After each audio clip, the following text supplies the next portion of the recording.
Welcome to another edition of Success Talk. This is Dr. Herbert Harris, and as you know, we bring you conversations with people who have accomplished great things, who've been very, very successful, but also who have overcome challenges and who have made breakthroughs. And today we have Olivia Benson, attorney Yay. and friend and minister. I need a whole list of. I would hate to do a name badge of all of your accomplishments and titles. Welcome to Success Talk. Thank you so much for having me. I can't even tell you how excited I am. I am thrilled and delighted to be here. Absolutely. Well, I love your accent. It is such a beautiful, you sound like a British actress. Really? Yes, Whoa, this is the first time I'm getting that. I'll take yes, it. I'll take yes. it. Wow. Olivia, I tell you, thank you so much for your book. I got it yesterday and I started looking at it. And I have to say, we're going to have to devote a show to your book because I think you were speaking so much to many young ladies who have had that experience of not having the father as, let's just say, present as Mhm, much as they would like. mhm, And some of your just commentary and insight was just amazing. What mhm. what what prompted you to write that book? Well, that's a great question, of course. First of all, this is my second book. My first book is titled Answers from Within, and of course, it's available on Amazon. And when I first started my spiritual journey, my biggest challenge, I thought, was understanding my work life. As you said, I was a lawyer, I was married, I had a child, and I just could not pull everything together. And it got to the point where I said, like, well, what am I doing? What's the purpose of this all? And eventually I left the firm. I was with a law firm. I left the firm and I just said, you know what? I have to figure this all out. So it took me 20 years, literally walking through my process to write that first book. And I Mm. finished the book and I had a couple other titles in my head. But one day, after I think I met my husband, my current husband, and I thought, you know what? I think I'm better. I Mm. think I've healed, and I think I can write this. And in that process, the title came, which was For the Love of My Father. And as I have explained before, the reason I titled it For the Love of My Father was because despite all the ugly things that happened and all the challenges, there was a time in my life where I would have given Mm. anything for the love of my father. It Wow. was just like, like most little girls, you just want your daddy and you would do anything for him to be there and for him to love you. And so when I realized that I had really significantly healed Mm. the issue of daddy and what that meant and why I had had that experience and what it meant in my life, then I was ready. Because I want to be honest, there are times in my life and things that I experienced that if I was writing that book, it would have been written through tears because I Mm. didn't know what it was. I didn't know how to take it. I didn't have context. Like once you come into a spiritual understanding, you can say, oh, I see. I needed this experience, so to speak, to become who I've become. Mm. Because without it, then I would never be who I am. But when you're just suffering and you don't know why, you're Wow. just like, you're going to cry all day, every time you think about it. My daddy didn't do this and my daddy didn't do that. You don't have a reason for why you had this experience. Yes, yes. So once I was on the other side of that, I could say, oh, I get it. And let me write this so that the women who are ready and want to go through this process, and the little girls who are wondering why. Mm. Why? They can see how it happened for me and how it is possible for them. Wow. Somebody always has to shine the light. And Mhm. I think, as a writer, as a creator, that's a part of our job to always shine the light. And and I think that we are most capable of shining the light on things that affect us. Absolutely. And Absolutely. and and when we do that, it gives it literally glows so that other people can see and hear and feel the Mhm, message. mhm, mhm. So Exactly. that was Exactly. yeah. So that's a powerful realization. We're gonna have to talk about that in a minute too. But but I was just so impressed. Normally I like to get a little about a person's background, but as I Mhm, was looking at the book, I was just so impressed. I said I just had to say that because um, that book is good, and this first book that you're talking about, we're going to talk a little more about that. But mhm. just give our listeners a sense of your background, your Oh, your, your wow. early years, how you grew up, and how the Olivia Benson, the attorney, the spiritual artist, how you started out to become the person you are now. Well, as you can tell by reading the book, I was actually born in the Republic of Panama. I have lived most of my life here in the United States. Mhm. I lived for a period of time in Washington, D.C., where my mom studied at what was then the District of Columbia Teachers College. And I resided in South Florida for I guess, more than 40 years at this particular point. So Mhm. this is home. But when I was growing up, and I say this in the book, my parents had what I call a war of the roses. It was just all out war. And it wasn't just them, it was particularly my dad's family. Mhm. And they, I gather, didn't like my mom, and that, whatever, that was a war.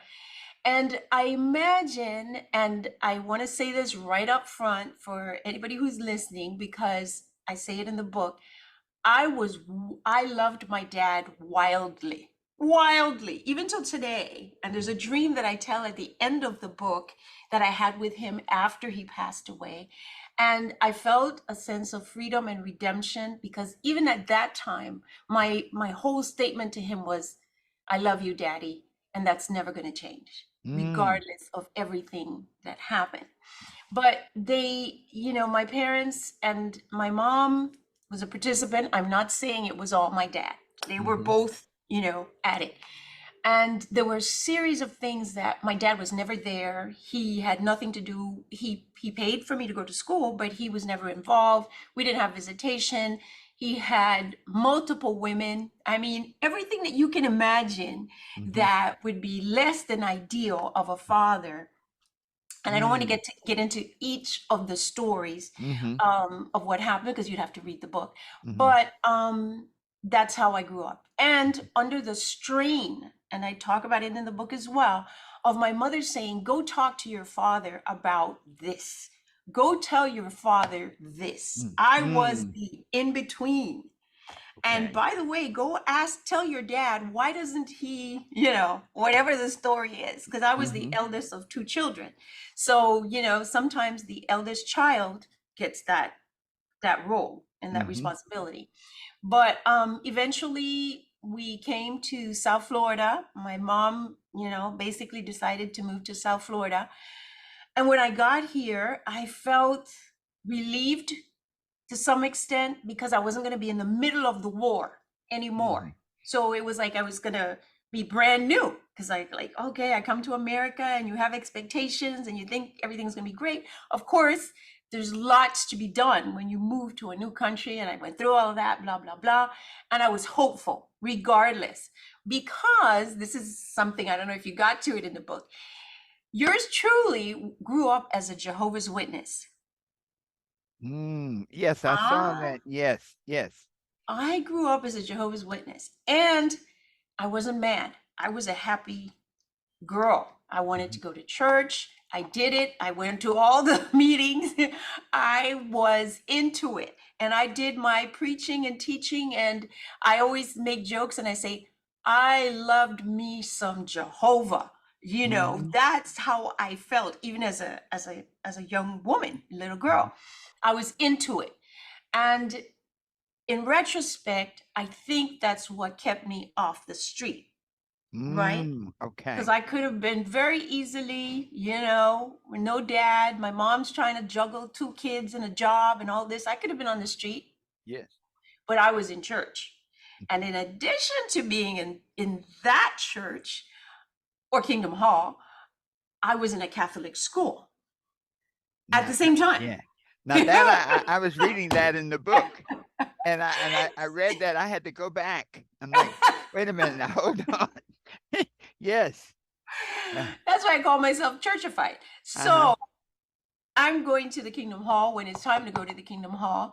And when the nuns say it's time to go to church, I'm going there too. Uh-huh. Wow. And then I come to South Florida, and my mom decides to put us in what we didn't know, but they call it a Christian school. Uh-huh. Now, we're kind of brand new to all of this. Of course, obviously, I've lived in America now for over 40 years, so I know what time it is in Uh-huh. terms of race, but we didn't know Uh-huh. that the private schools, many of them, when they desegregated the schools, there was essentially what some people call white flight.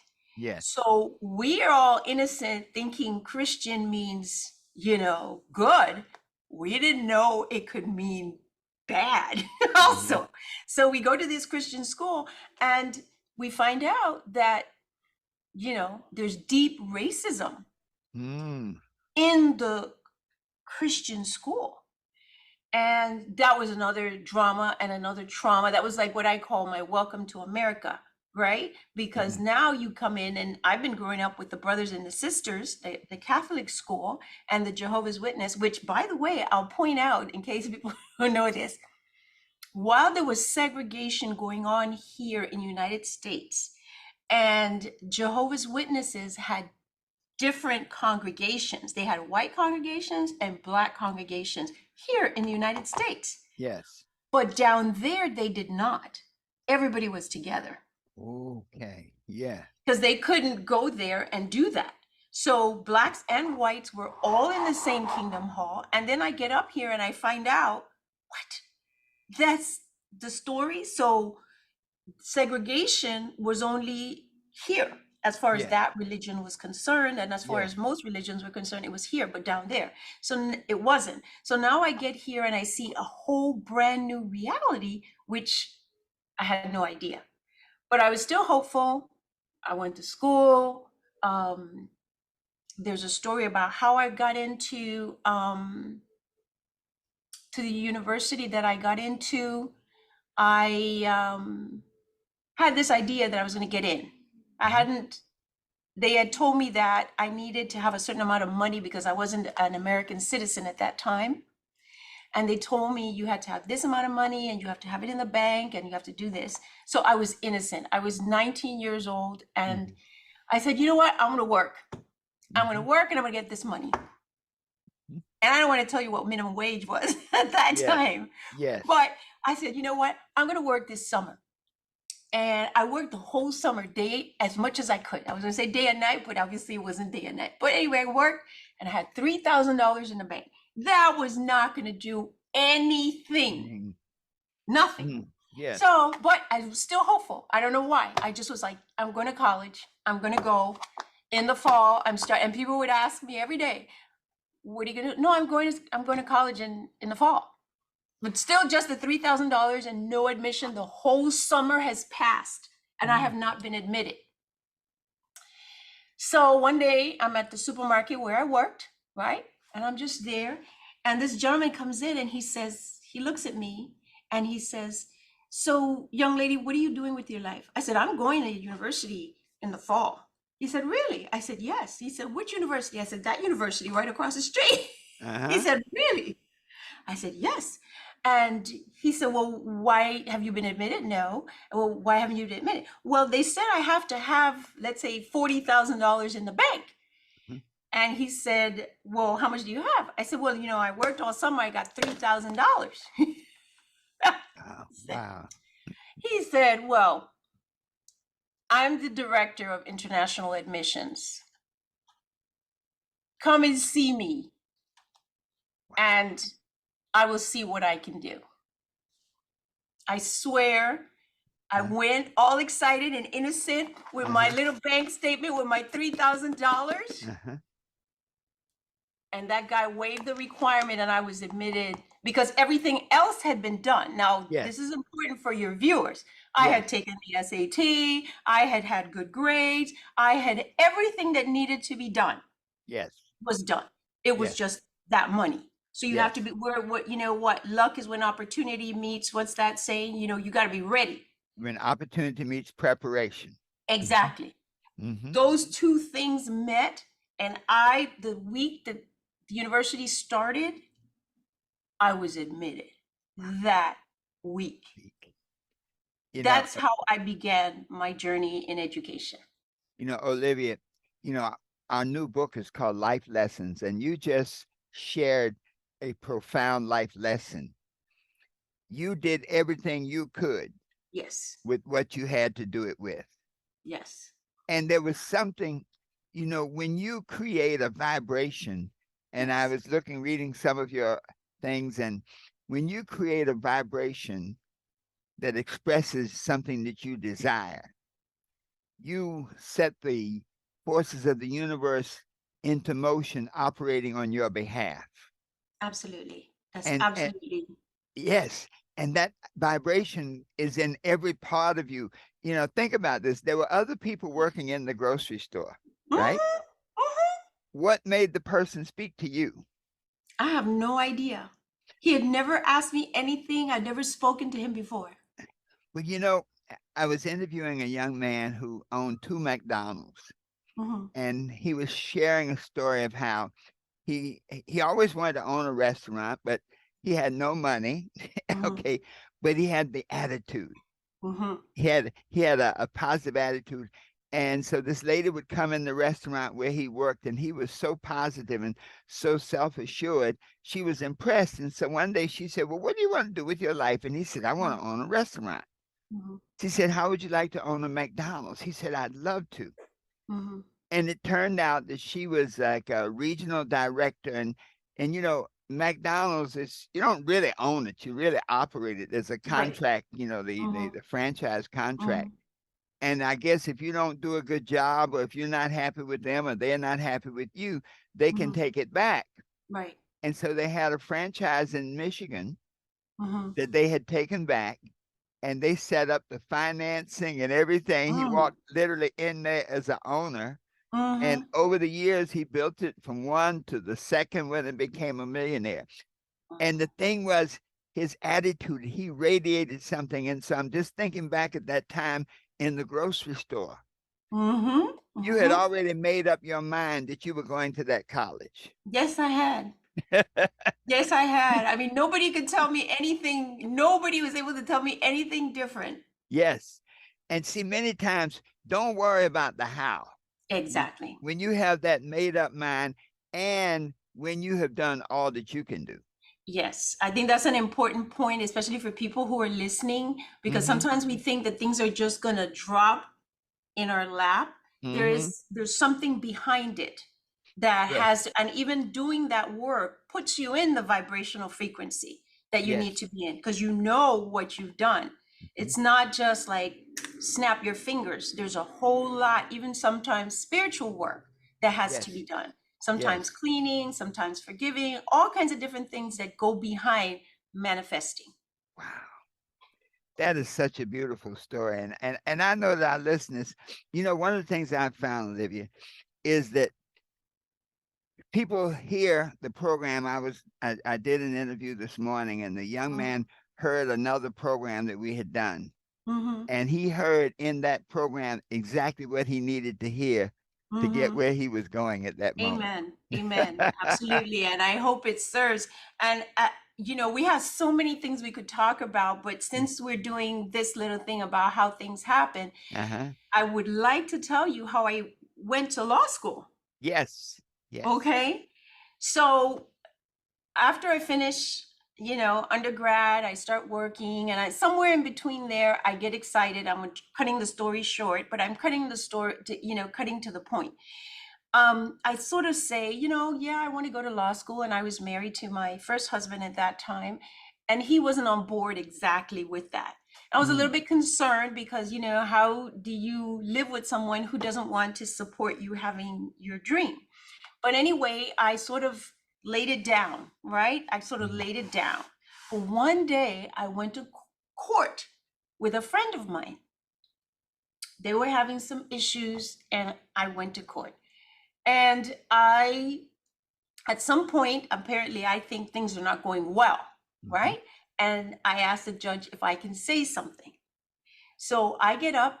I have no idea what I said, but I know I spoke, right? I spoke for like what seemed like a long time to me. Mhm. And when I was finished, the judge said, "Are you a lawyer?" And I said, "No, I am not." And he said, never met him before, I'm in open court, all this kind of crazy. He says, "Well, if you're not a lawyer, you sure should be. And if you want, I will write you a letter of recommendation for you to go to law school." Just like that in open court. Now, now, Wow. now it gets even better. Uh-huh. So when I hear this, I'm thinking, oh my God, this is my chance. Now my former husband is not gonna be able to say this is not something he wants to do, whatever, right? So the judge says that I do everything that I need to do. And I say to my husband, and I'm gonna get a scholarship, because his next objection would have been, well, where are we going to get the money? Right. Mhm. And I Yeah. say to him, this is what happened. The judge said, right? I'm going to get a scholarship, which the judge had said nothing about. Right. But this Right. happened in April. Uh-huh. In August, I I had done everything, and I was admitted to the law school with a scholarship. Wow. That same year, from That April to same August, value. everything was done, and I was admitted with a scholarship to law school. That's how I went to law school. After my dream was kind of like, oh, I don't know if this, my former husband is gonna, it's gonna be a battle for me to Yes. get through. And Yes. then the universe brought it to me this way. Wow. Wow. Once again, there's so many life lessons there. It's just like, yeah, you think about this, like, how many people are in a relationship where where there are different levels of consciousness? Right, right. And so many times when you have that expansive level, that I want to be, I want to do, I want to have level, and you Hmm. may be with a person who's like, I got enough, Right, right, I'm good. right, I don't want to rock the boat. right. That's And exactly what it was. yes, yes. And so many times that static consciousness stops people. And there's sometimes that people can be beaten down so to a point where they just throw in the towel and say, yeah, one day I think God looked down, the people, well, it's God's will that I don't go. And it's like, that Right. ain't God's will. God's will was to get up. He's been giving you Yes. messages that you Yes. need to leave. You need to do Yes. something. You need to Yes. change. Yes. And so Exactly. that is a lesson in itself, because you did not let your ex-husband's level of consciousness keep you captive from your dream. Absolutely. Absolutely. And for women who are listening also, because you said it exactly right. Sometimes, you people can really drag you down and all that. Mm. And I know how we women can be, right? Mhm. Been one for a long time. Mhm. Mhm. And Yes. let me say this, arguing and battling and fighting is not necessarily the way, Mm. because I had to make a decision, like, seriously, like, wow, I'm married to someone who has no concern about me fulfilling my dream. But do I want to leave this marriage based on this fact by itself. Okay. And because I could just say, listen, if you don't let me do what I want to do, Yeah. and that would have, I probably could have done it, but it would have given a different feeling to the situation. And now by saying, okay, God, I'm not sure what to do next, but I don't think it was right for me to say, well, this marriage is over because you're not going to let me do what I want to do. For me, it wasn't right. I didn't see it because, I mean, what am I going to say? If we went to counseling, I say, well, I'm leaving him because he didn't let me do what I wanted to do. Is that in and of itself a good basis for ending a marriage, right? Yes. Yes. So I had to be willing to surrender to the universe. Okay. And Yes. say, show me. Show me how. And yes. even though at that time I wasn't immersed in spiritual understanding and spiritual principle, right? Clearly I was doing it because just like with the first time, I had the power of belief work for me. Yes. And so I was doing it even though I didn't know I was doing it. Well, Olivia, that is like the Bible in action. When you were sharing that you stood before the judge and you spoke, I think back, you remember with Moses, and when Moses is talking to God and he's giving excuses and like, I can't talk, I stutter, and God, you just open your mouth and I'll speak. Right. Yes, exactly. Because I had no idea. I had no idea. Yeah. I love, when we talk a bit about some of your spiritual training, but I love to approach that Bible and the spirituality from a practical perspective, that there's so many lessons in the Bible. And it says, when you are confronted with a challenge, if you believe and you confirm that belief by action, in other words, you can't sit in the back and expect God to talk. No. So your part is you got to get up, walk up to the front, and once you've done that, you're in place. I'm gonna take a what do you call it, a personal privilege. I was one of my early trials, and I was practicing law. Was a major case. I mean, it was a big case, even in the federal court, and the morning before the oral argument, I met with my client. We went over everything, left the restaurant, went to court, and I left the file with all my notes in the restaurant. And so when they called the case, the judge had actually been one of the judges. I had taken a course in trial practice, his continuing education I'd taken, and he was the instructor. And so I saw him, and I go up to the front, and I Judge, I left my file in the court, in the restaurant, and can we put the case over till 2:00? And he says, Mr. Harris, you'll be fine. You'll be fine.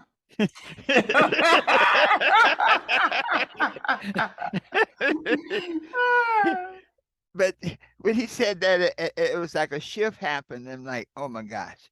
And you know how when you're as an attorney and you're out there in front of everybody, you don't want to look bad, you don't want to look silly, and with there were like 4 or 5 other lawyers on the other side,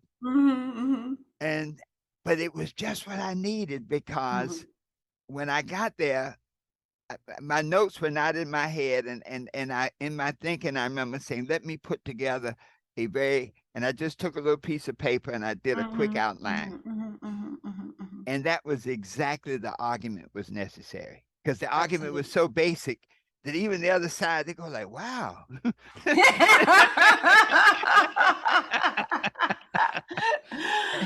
And so, that life lesson is many times when they say step out on faith, I think that's a part of what they mean. But in life, when situations come, you just have to believe and step out and make it happen. And look at what happened. Plus, there's that order thing, like you said, you could have drawn a line in the sand Mm-hmm. But I Mm-hmm. think there was, and maybe you can illuminate. It seemed like there was a submission in your thinking. Say, well, let this work itself out. I know what I want. I'm Mm-hmm. doing everything I can to get what I want. Mm-hmm. Okay. Mm-hmm. Let the process take place. Mhm. Yes, absolutely. I was willing, not using these words. I Mhm. didn't ever say I give up on my dream, Mhm. but I was willing to see how the universe, because to be honest, and I often think about this when I get nervous about anything happening, and I say to myself, wait a second, you've had 1,000,001 different challenges, and God has come through 1,000,001 different times. Oh yes. How can you, in this particular situation, be wondering what's going to happen? It's Mm. going to be the 1,000,002 time, second, Mhm. 1,000,002nd time that God's going to come through. Wow. Because you already have 1,000,001 other examples of the ways that God has come through for you. Ooh. So I had reason to have faith Mhm. and to know that, one way or the other, things would work out for me, because even in the absence of a father, and I said this in one of my YouTube videos, no father, no uncle, no sibling, no other close male relative, you better get to know God. Mm. Yes. Yes. Yes. and and God has not made a mistake, right? In Mm. terms of like your experience. Okay, well, you're gonna go down there, and down there is to here, earth, Mhm. and this is the lifetime you're gonna have. And you're gonna get to know me because you're not gonna have these distractions, right? Mm. You're not gonna have the distractions of saying, Daddy, can you Mhm. do this? And no, I'm your daddy. Mhm. Just like Jesus said Abba, Mm. meaning, he called Yes. he called God Abba, just Papa. like you would Yes. call his personal Yeah. daddy Yes. Abba. Yes. So Right. I even have a prayer. I say, God is my daddy. Yes. God Yes. is my daddy. Mhm. So it's that kind of thing that eventually, little by little, and even as in those early stages of my journey, I didn't have all the spiritual understanding and the words, uh, Mm. but I had the feeling Well, that now, was necessary. that's it right there.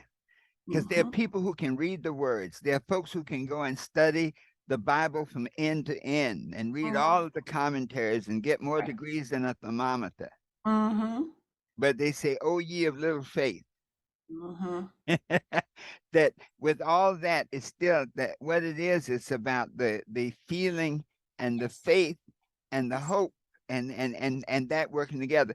You were living the message that many other people have to study. Yes, yes, I did. And actually had to sort of back into it, right? So I Mm. had lived it. And then when I got to New Thought, I Mm-hmm. saw, oh, this is what this is, and this is what that meant, and the power of belief, and the power of this, and, the principles that apply. Like, for example, do everything you can, Mm-hmm. and then be still, And then and be be still. still. That's it. That's a principle. Yes. You know, Olivia, so many people forget that first part. you know, Yes, I, it's I, very easy to forget. yeah, be still and know. And it's often interpreted like I don't have to do anything. Let me just give it to God. No, you got to do everything with it. God gave you tools. God gave you Yes. skills. God gave you talents to do Mhm, everything you can with what you mhm, have to do it with.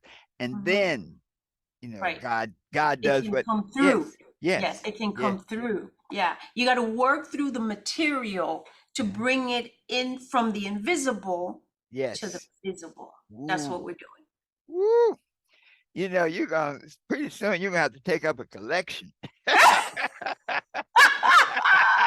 Well, let me just go ahead and say this, because Uh-huh. I know you say we're going to get to it. But remember who my teacher, my most significant spiritual teacher is Reverend Dr. Mary Tompkin. Yes. So I'm coming through the school of, intense spiritual and Bible study and classes. I Yes. mean, I was with her for 10 years directly with her as her Yes. lawyer and then as her student and whatever. So those 10 years, given my prior life and that experience, I mean, this is the time where I've been able to put it all together, and now I can walk and stand in it like this is what it is. This is what it is. This Well, is what it is. the beauty of this, Reverend Dr. Mary Tompkin, I remember her from New York. And Mm-hmm. it's so, when I was reading your bio, it's like, man, this is my sister from another mother, you Mm-hmm. know, Mm-hmm. because Reverend Johnny Coleman, her husband Don Ned, Mm-hmm. Reverend Mary Tompkin, all these people were a part of my journey. My first Mm-hmm. speaking engagement was in Johnny Coleman's church in New York, the Brooklyn Truth Center. Mm-hmm. And that Mm-hmm. the it was the guy Erico Rocchio. Rocco Erico. Yes, Rocco Erico. I Yeah. shared the platform. That was my first speaking engagement, and Mm-hmm. he was so gracious because I think I had the idea that I may not get another chance to speak, so let me say everything I know.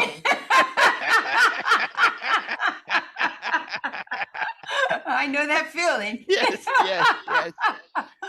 But but that mindset really helped me get from where I was to where I am today. So I thank you so much. And when I look at, I everybody has a ministry, and as an attorney, you were involved in different levels of the ministry. But there's that idea of living the ministry, Absolutely. living the word, Absolutely. and that's as you share and as you talk. That's really what comes to me, that you've been living the word. Wow. Yes, Mm. absolutely. And it came through, with this book, at another level, because like I said, wrote the first one and I felt like I had resolved this issue of work and who I am and why I am and the work we come to do in the world. And that was a big deal for me for many, many years, and it still is. But obviously I get to live it now. But then with the issue of my dad, which I think we were answering that question, I never realized how much of an issue it was. I didn't Okay. know. I came here, I was like, oh, I got a new life. It's a new country. I'm going to start from scratch. I'm going to go to school. Da, da, da, da, da, da. And then all of a sudden, the story's in the book, the complete story's in the book. But when my first husband and I got divorced, or were getting divorced, I just wanted my dad. And I had not had communications with him or anything, but I found him, Hmm. right? And I called him wherever he was. I called him. And God bless his soul. I probably said, Daddy, because I always called him Daddy, no matter Hmm. what. I called him Daddy in that very loving way, like, Hmm. Daddy, you know. Hmm. And I said, Daddy, I'm getting divorced, or something to that effect. And then I started crying. Hmm. And I cried the whole time. Poor this guy on Hmm. the other side of the phone. Hmm. What is he going to say? He hasn't Mm. said anything. He Mhm. hasn't done anything. He hasn't been there. He's never given me an ounce of advice about anything. And now he Mm. has this woman on the other side of the phone, basically sobbing and in some way asking for help from the person that she thinks should be able to help, right? Yes. And he's nowhere able. Yes. Now I know this, right? Yes. What is he going to do? What is he going to say? It's not who he is. It's not who he's ever been. He doesn't have the ability. He just doesn't know what to say. And he literally didn't say anything. Mm. What is he going to say? If you Yes. haven't been daddy Yes. for whatever reasons, and believe me, there are many reasons that many men are unable to be daddy. Nobody was a daddy to them. They Uh, had their own trauma. I mean, whatever the story is. But he hasn't been that father. So when I'm 30 something years old and I'm calling him, what is he going to say? Wow. He can't snap into, oh, baby, whatever Yeah. the words would be, he would not be able to do it. Yes. And so I hadn't put all that together, Yes. right? But then I got to this point where I had done a lot of work, and particularly with forgiveness. Yes. Ooh. And in the book, I was very fortunate, and you'll see it. I did a telephone conference with him not too long ago. Dr. I think it's Michael Rice. He wrote a book, Why Is This Happening to Me Again? And I saw that book, and I saw in the book, this was someone that Reverend Tumpkin had brought to the Universal Truth Center. And I saw that we were basically attracting the same experiences over and Over over and over. again Yes. by our energies. So why is this Yes. happening again to me? Because it's in me, and Yes. therefore I'm pulling that to me. Mhm. And then I learned about forgiveness writing from Edwin Gaines. Now, I don't know if you saw, but Edwin Gaines wrote the foreword to this book, Mhm. to my book, For the Love of My Father. She actually wrote the foreword. But Mhm. she was the one that, focused me in on the forgiveness work. Listen, when I realized that my healing was within reach, right? Within reach. And Edwin Gaines said, listen, you got to clean this up, right? And she talks about forgiveness writing, right? I, Olivia S. Benson, forgive my father, totally and completely.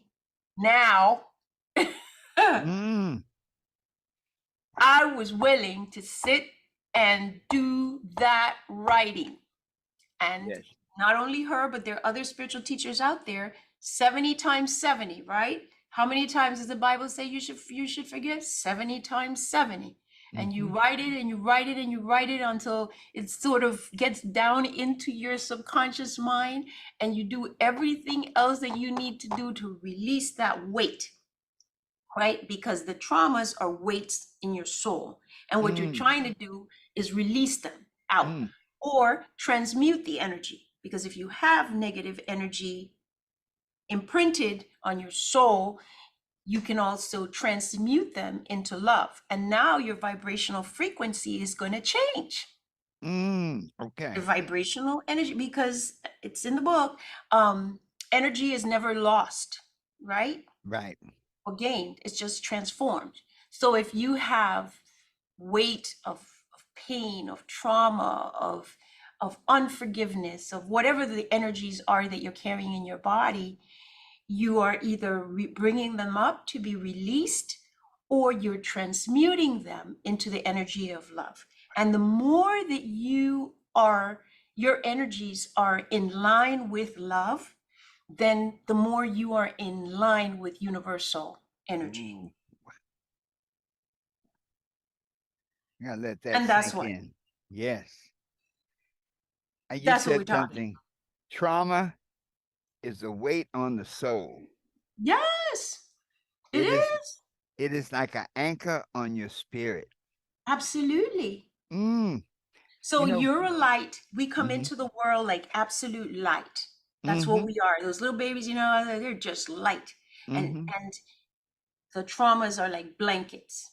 Just go layers over layers over layers. And suddenly the light of who we are is completely covered, until you realize, okay, fine, this is what happened, and the things happen. There's no question that they happen. They happen. And you get to the point where you realize that they happen, but okay, it's happened, and I'm going to use it for my ultimate good, to bring myself more into alignment with the divine that I am, to get closer. Wow. And then you release it. You begin to release it and be willing to do the work. Don't, Yes. people can say whatever they want to say about other people, but anybody that has ever accomplished anything Mhm. has had to do some work. Wow. That kind of leads me to a question, because I look at, you've had such a stellar life, such an exemplary life and on so many levels. What was your greatest obstacle? Or maybe there were one or two, but what was the greatest obstacle, that thing from that kept you from making that breakthrough that took you where you needed to be? Mm, okay. Well, first of all, I will tell you that I would not say that I had a stellar life. I mean, I felt, and I say it in the book, Hmm. um, I felt that my life was traumatic, painful. I felt that it was a struggle, a continuous struggle, even though I was moving, right? Because that's just who I am. I felt Hmm. like I gotta, okay, what am I gonna do? Because I'm a survivor, Hmm. right? So if you gotta go to school, then you better go to school, right? And if you gotta do this, then you better do it. But I never saw myself like, oh, this is just stellar. Hmm. You know, I felt like I was doing what I needed to do to survive. Hmm. And the fact that God's grace has always been with me. And I always tell people there are two things: discipline and humility. Mm. You know, those two things you better carry with you. You got to be disciplined. You got to get up and do what you got to do when you got to do it. And you got to be humble. You don't, this physical being that you are is nothing. You didn't make yourself smart. You didn't make yourself pretty. You didn't make yourself nothing. The only thing that makes you is what God makes you. And unless you recognize that, right, you have to recognize that anything that you are is coming from God. You Mm. didn't do it. You could Hmm. make yourself be a great singer. You can't, Yes. your physical self is nothing. Everything is coming from God. Yes. And so the fact that I was willing to do the work, and that I recognize that me of myself, I can't do really make anything happen. It's all happening through God. So that idea that it's like, oh, you're great and you did this, and no, that's never been my thing. I feel grateful that God has brought me through every single thing, from coming to America, to being able to live here, to having a child and raising a child, which is, a whole other story in and of Hmm. itself. Every single thing that's happened has happened by God's absolute grace. Mm. Absolute. I mean, I cannot say other than the fact that I have been disciplined and I've been humble. I cannot say Hmm. that I made anything happen. Wow. But if I were to say what I would think my greatest obstacles were, I would say it would be not having a full understanding of life until later. Because someone called me, they had some issues, and I said to her, if I could get you to see that 5 years from now, the worry that you have about whatever it is that you think is a challenge would is just not really necessary, Hmm. because I could see the things I mean, from paying bills, Hmm. how do you pay your bills? You got to have enough money. You have a kid. I mean, there's a lot of stuff that has to happen on a day-to-day basis, and things do go off track. And then you have to work your way through it. And there's pain and there's suffering and there's why. And there are relationships that come, relationships that go, business that goes well, business that goes badly. And there just has to be an understanding that if I could have learned not to worry as much as I did, if I could feel what I feel now, if I could have felt this at 30, Hmm. I Yes. would have suffered a lot less. Yes. Yes. Worry now, it's challenging to feel this at 30, because you don't know enough. At least, let's say this: I didn't know enough. There's Yes. probably a 30-year-old out there that knows it and Yes. is living it. But if I understood more about what life is and how it works and how God works in us, if we Yes. get out of the way, Yes. things would have moved even faster and Yes. better to the Wow. level that I wanted them to move and with Yes. less pain. Yes. Wow. Thank you. That's a very profound answer. And really, I mean, when you were saying it, it's like, yeah, I can relate to that. Really, Wow. Mm. Yes. I suffered and worried about a lot of stuff. And now I'm like, what? Why did I do that? Why did Yeah. I? Yeah. Yeah. Yeah. Wow. Yeah, even on the path, even while you're on the path, even while you're on the spiritual journey, even when you think you know something, and and this happens a lot in New Thought and in metaphysics and things like that. Because one thing I always joke about, metaphysicians will read a book. You know what I Mhm. mean? We will read a book, Yeah. everything. But Yeah. the question is, are we practicing it? Ooh, now there you go. There you go.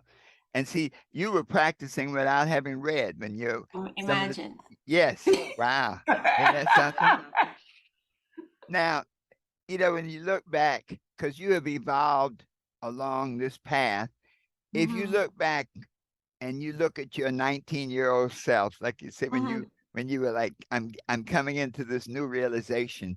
Right. If you look back, what advice would you give now? What advice would you give your younger self? The first thing I would say is, and this is in the Bible, with all things get understanding. Yes, yes. I think it would be your spiritual study. You gotta God first, and we everybody says that. I even have a Yes, necklace, an old necklace that says God first. But yes. God first doesn't mean just wearing a necklace. It means like, okay, you study, prayer, meditation, um, being in the company of like-minded, spiritually minded people. I don't think there's another way without getting to know God. If you could spend the time that it takes to grow spiritually, Mm, I mean, without any question, if it's forgiveness that you need to look at, all the spiritual principles that you would need to work to get to hmm. know those. And when I say know, I don't mean no. I mean like know in your heart, you know the principles. Hmm. If I was 19 years old, and I knew God, like I know God now, my perspective is different. My actions, even though I had some understanding, life is completely different. And I suffer less, Mm. right? Because you for a significant amount of time, I'm thinking, why did my dad do this? Why did this happen? Why did that happen? Da, da, da, da. Versus a 19-year-old, if I was 19 and I said, listen, we come to the planet, we each have challenges. Yours is going to be this one. So Hmm. your job is to work through this one or whatever the number, because some of us have multiple, right? So you have Yes, multiple challenges. And the whole deal here is to come and overcome these challenges to become your best you. ooh. If somebody said that to me was a night when I was 19 and Hmm. I believed it and acted on it, Wow. now there's less suffering. Now I'm not like, why did you do this to me? Hmm. Why didn't you this? Why didn't you that? You just kind of understand that you're gonna get, something, and this Yes, one's yours, and your yes, job is to work through it. yes. Wow.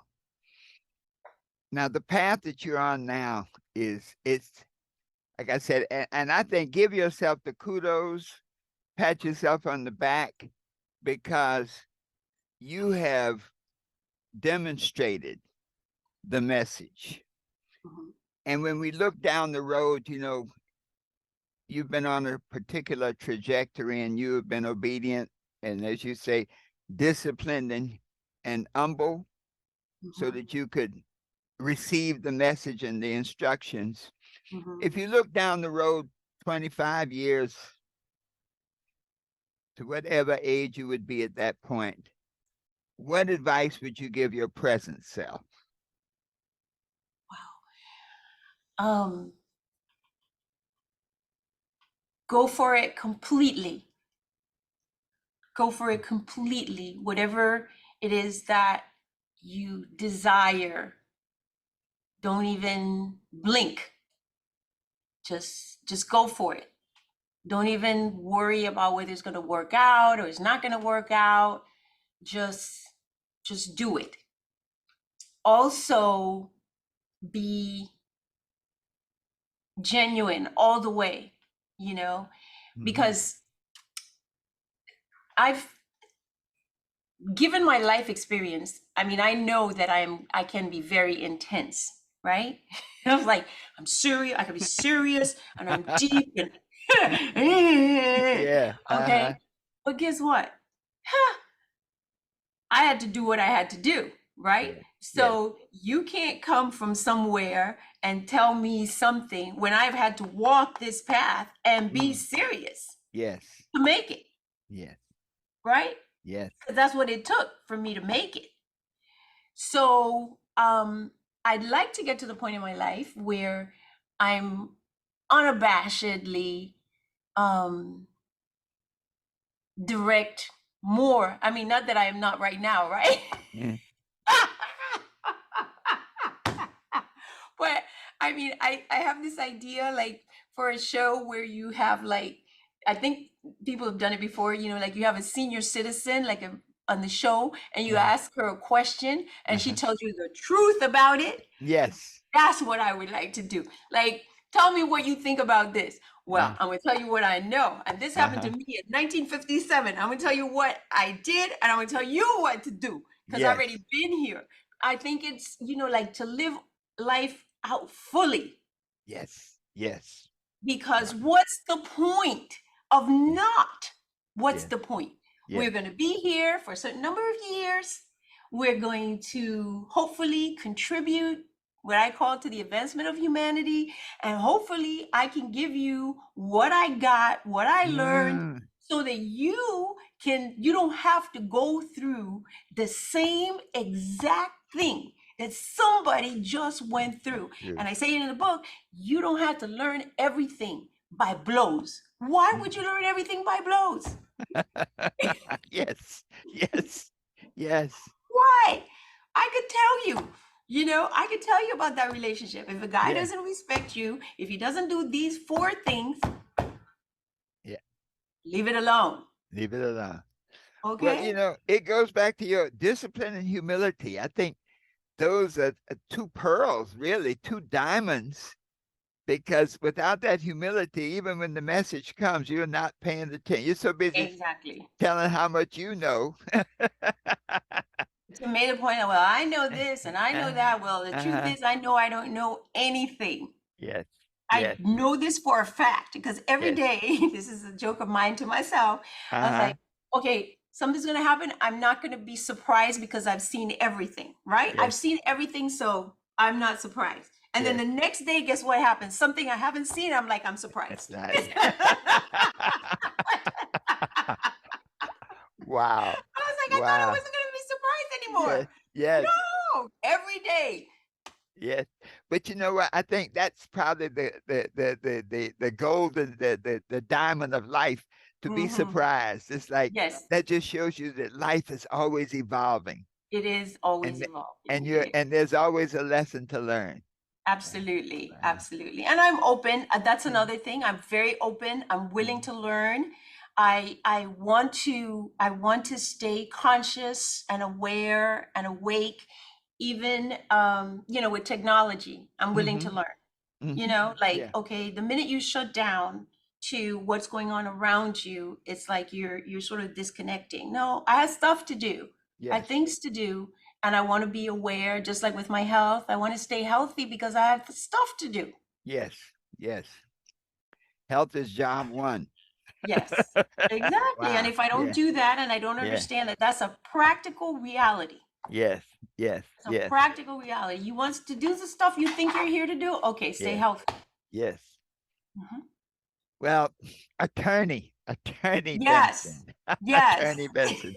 I've been so familiar just allowing myself this professional license, but attorney Benson, Yes. what do you feel is your greatest accomplishment to date? Okay, okay.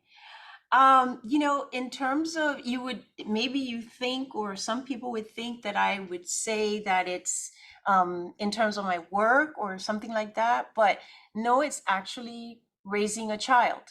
Mm, Just being able to, to come into the world with my family history.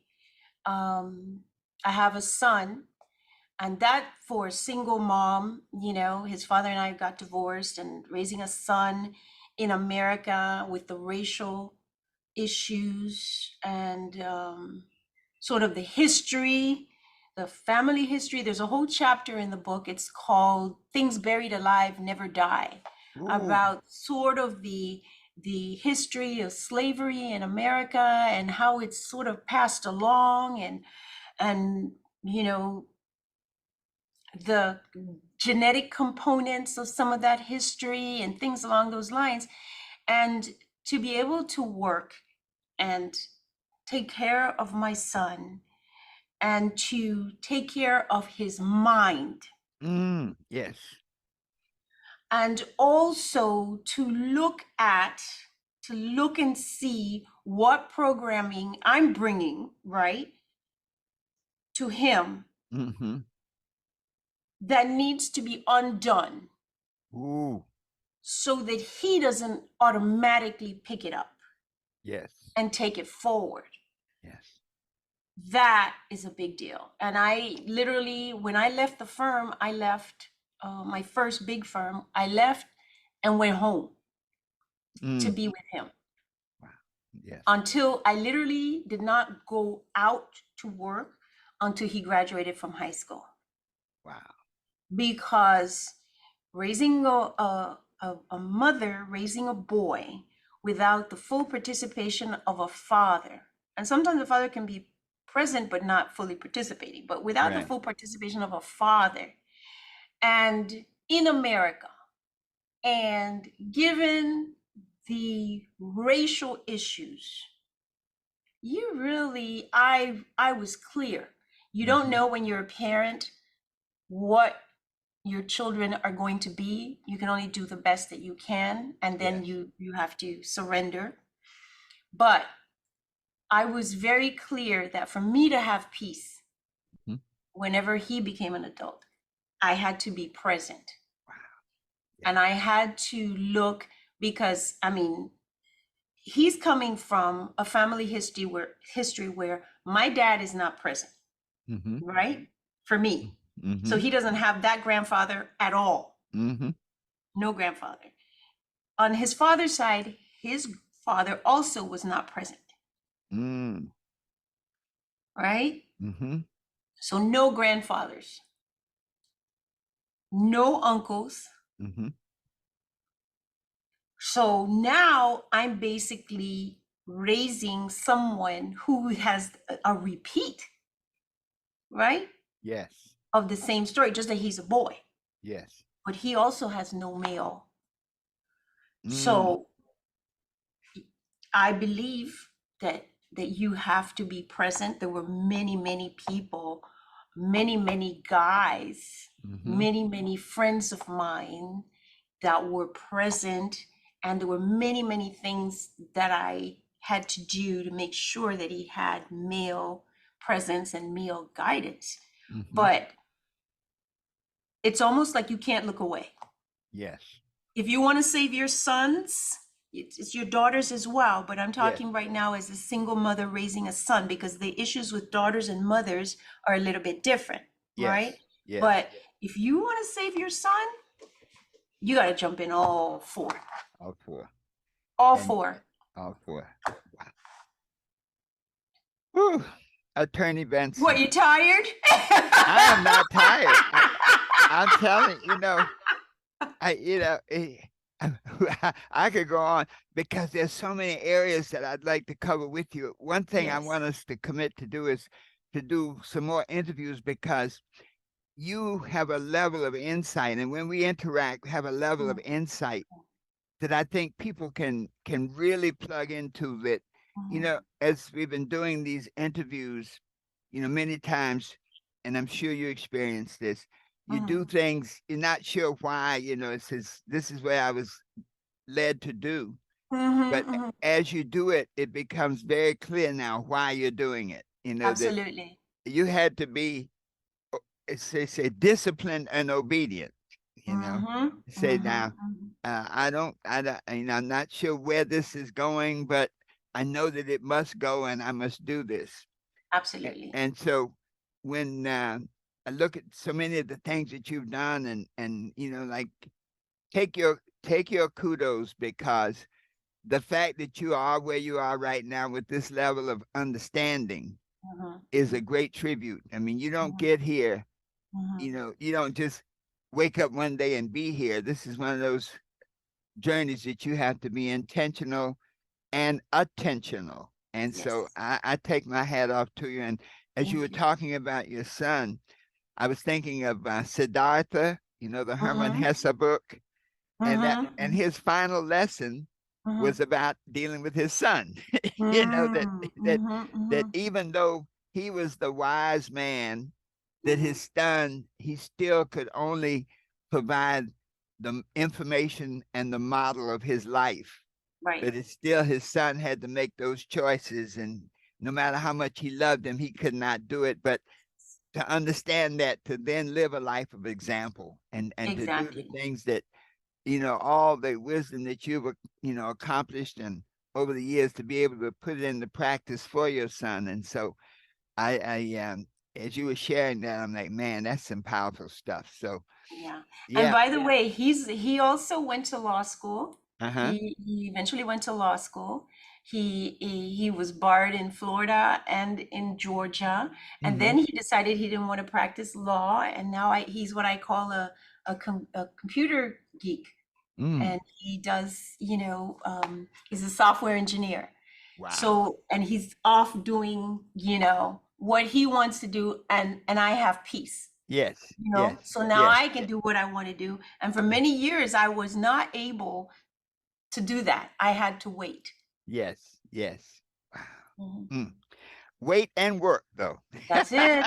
That's it. You That's might have been it. waiting, but you were always working. Yes, I Yes. better. Yes. Yes. Well, Attorney Benson, I'll tell you this, that this is an interview that's going to heal a lot of people because you're speaking to a universal experience Mhm, that many professional women, many non-professional, that women in general have as a result of their upbringing, their circumstances, and mhm. to see that many times we only need an example. It's like we just that somebody got through it. Somebody was able Yes, to take yes, all of the stuff and get through it and get to a point of peace, a point of satisfaction, a point of accomplishment. And I think that the things that you shared today, I'm just amazed when people get back to me on the interviews. They say, "Man, I heard that, and I could hear myself, and that was me." And and it made me listen to others. And so mhm. it's becoming clear now that this whole interview process is helping other people's wisdom be put out there. Yes, As you said, you don't have to fall in the hole to know that there's a hole. You don't have to right. bump a wall to know that there's a wall that if you can be open and receptive, then other people's experiences can guide you. Absolutely, So absolutely. you have done a magnificent job. I take off my hat to you, and Thank uh, you. and Thank so you. I guess two things. One, any comments? Your book, like I said, I can't wait to really get into it. Any commentary you'd love to share about your book, and if there's a website where you get your book, please give it. Yes. Yes. Well, as you said, well, I don't know if we said it completely, but the title of the book is For the Love of My Father. And here's the commentary. a spiritual guide for women healing from the absence of a father in the age of spiritual evolution.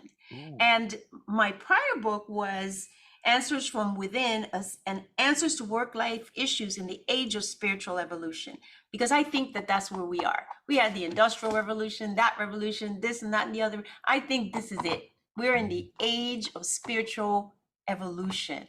And that's particularly evident because of all the change that we see and all the trauma that's going on in the world. What's next? To find out who we really are, whose we really are, and where our real power lies. That's the age of spiritual evolution. And so for women, particularly, to be able to take their place in the world, we need to be able to heal our issues. And one of them for a lot of people is daddy. Mm-hmm. You know, it is daddy. Mm-hmm. So the book is available. Here it is, available on Amazon. It's one of my babies. My other baby is Answers from Within. I can't leave it behind. Answers from Within. And they're both available on Amazon. My Facebook page is author Olivia S. Benson. My Instagram is Olivia S. Benson, and Twitter. And I have a YouTube channel, and that is Olivia S. Benson. And you have to put the S, because if not, it's Marissa Hargitay Olivia Benson from the show. Also, I have a website. It's Olivia S. Benson, and it talks about both my books. I also have products. I have cups. There's one cup, it says, forgiveness, a pill to take like your life depends on it. Ooh. Because that's the absolute truth right there. Yes, yes, yes. And another one that says, like, the real test is how you treat the people how you handle the people who mishandled you. Because those are the things that, that will come back around as you get on your path. So the website is Olivia S. Benson. We have t-shirts, we have cups, we have all kinds of different things related to things that I have written and statements that I have made. So please come check it out. Follow me on Facebook, author Olivia S. Benson. Subscribe to my Instagram and to my YouTube channel, Olivia S. Benson. Every week I post a new video on YouTube talking about a particular aspect of For the Love of My Father. Wow. Mm-hmm. Well, Attorney Benson, I tell you, this has been incredible. If you shared the book, is there any final word that you'd like to share? Listen, I say that I would like this book if you were like the poorest girl in the poorest circumstances that you could find. I want you to know that there is healing, and there's a better life, and there's a way. And if your issue is daddy, this is it. But there is a way out, because I didn't come from a wealthy family, came from a working class family, the very humble circumstances. But I want everybody to know that there is a way to find healing if you're willing to do the work. Well, thank you, Attorney Olivia S. Benson. It has Thank been a you. joy Thank to you. have to share with you and to have you be present on Success Talk. Thank you. To our listeners, Sir Dr. Harris. thank you so much, my dear. Well, I tell you, to our listeners, I would love when you listen to this to be sure to write some commentary. Visit Attorney Benson's websites and connect. But write some commentary when we post this. Write some commentary, because she has hit so many points. We've covered so many issues that I think will connect with you in your moment of need. Listen to this broadcast as many times as you need to really get it. And remember this, that you can be what you want to be. You can do what you want to do. You can have anything you desire, always knowing that the best is yet to come. Amen. And so it is. And so it is.